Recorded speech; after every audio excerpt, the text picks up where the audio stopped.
Hello, Babyface. Yes. Hi, it's Buzz Bishop from Z95 in Vancouver. Hi, how you doing? I'm fine. How are you today? I'm good, thank you. Man, just first off, thank you for doing this interview. It's Sure. and it's an extreme honor. I've got so many different questions and different ways to go with this. First off, I'd just like to ask you if there was anything that you wanted to talk about today, anything special. Oh, I'm fine. We go wherever. Doesn't matter? That doesn't matter. Okay, sure. I'll just fire this off real quick then. Sure. Babyface joining us on the phones. Happy, I guess, the tail end of Thanksgiving for you, Babyface. Yeah, it is. Was this the first big special holiday for your brand new boy? Yes, it was, and he didn't eat any turkey yet, but he was at least smelling it. Excellent. Brandon is your new son. Who's got the babier face, you or him? Of course he does. Little competition around the household now. That's okay. You know, your new album, That Day, listening to it, it's just an extreme expression of love for, I guess, for your wife and for your new son, right? Yes, definitely. Can you tell me a little bit about that? It's basically a song that I wrote that sometime in April, I think April or May. She's about 4 months pregnant, and I felt I woke up one morning about 6 in the morning, and Brandon was, I had my hand on Tracy's stomach, and I felt him kicking. And so then I just got this inspiration. I went inside the living room to the piano, and this is the song that came out. I wrote it in about 30 minutes, and that was kind of it. So a couple of days later, I recorded it, and it was it's like one of my favorite songs. No I've ever doubt. written. And it's one of Oprah Winfrey's favorite songs as well. Oh yeah. You made Oprah cry. Yeah, she cries easy. Another thing I find strange, out right now, there's your album, and then there's the one from the artist. Both of them about love for your wife and his for his wife and for your babies. And yet both of you have released cover songs as the first single, taking somebody else's words. Do you find that strange? I don't know. Who's the other artist you said? The artist, Prince. That is interesting, huh?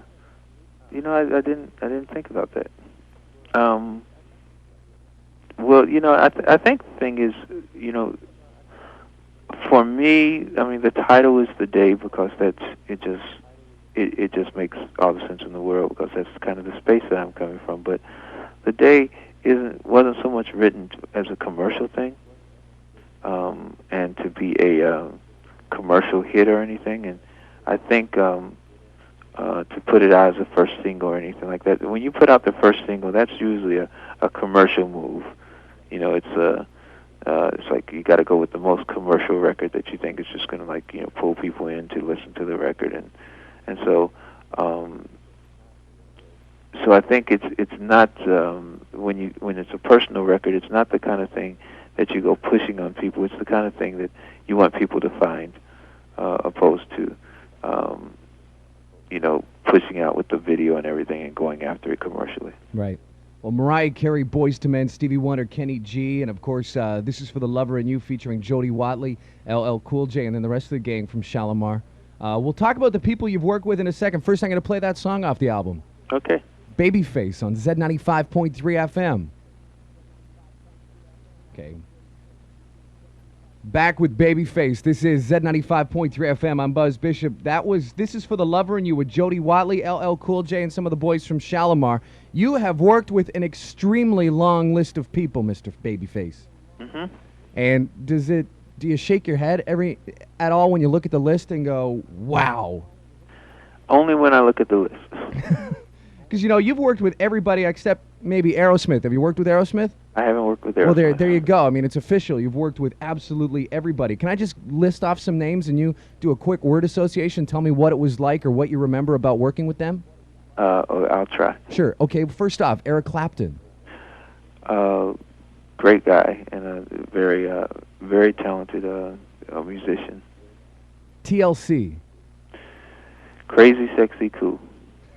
Boyz II Men. Some of the best singers in the world. Madonna. Cool lady. Much respect for her, and and much love for her. Has Brandon gone over to play with Lourdes yet? We were supposed to hook up before she left L.A. I think she's getting ready to go down to Miami for a while, and I'm in Chicago right now, so I don't think they'll probably meet each other till sometime next year. Excellent. Okay, Whitney Houston.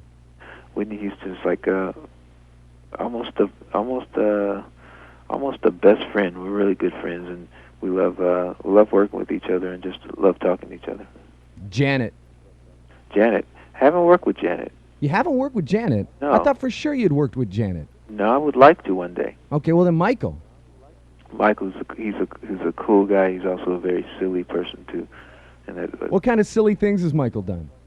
He's just he laughs all the time. He'll joke about any and everything, and so we have a good time when we work together. Mariah. Mariah's like a super talented lady.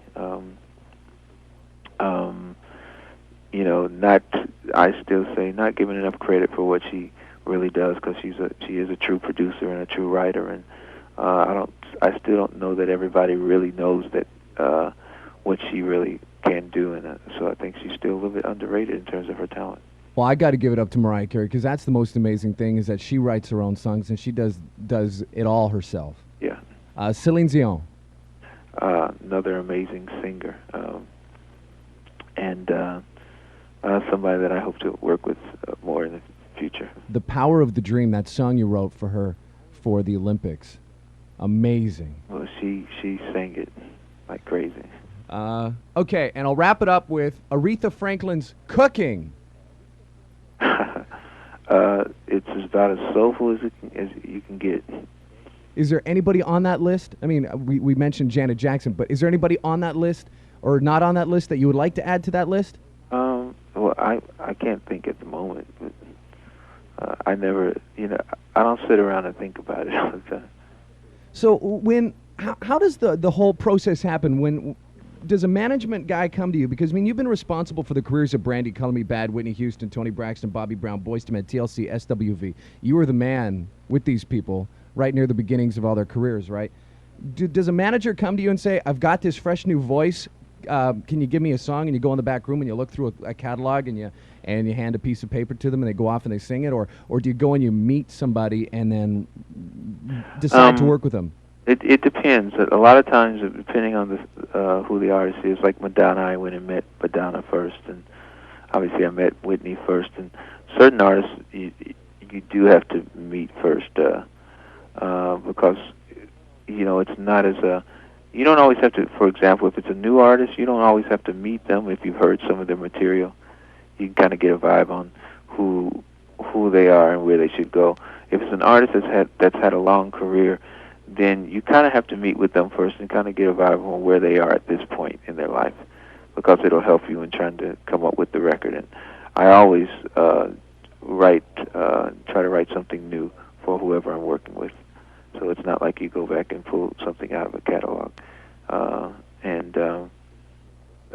It usually pretty much works that way. Excellent. Would you equate songwriting with poetry? I think in some sense, it's songwriting always works best when it has a poetic flair to it, I think. Well, and you got to be one of the greatest poets of all time. Oh, thank you. Over 100 top 10 hits, over 70 million albums sold around the world. Thank you very much for joining us, Babyface. Thank you so much.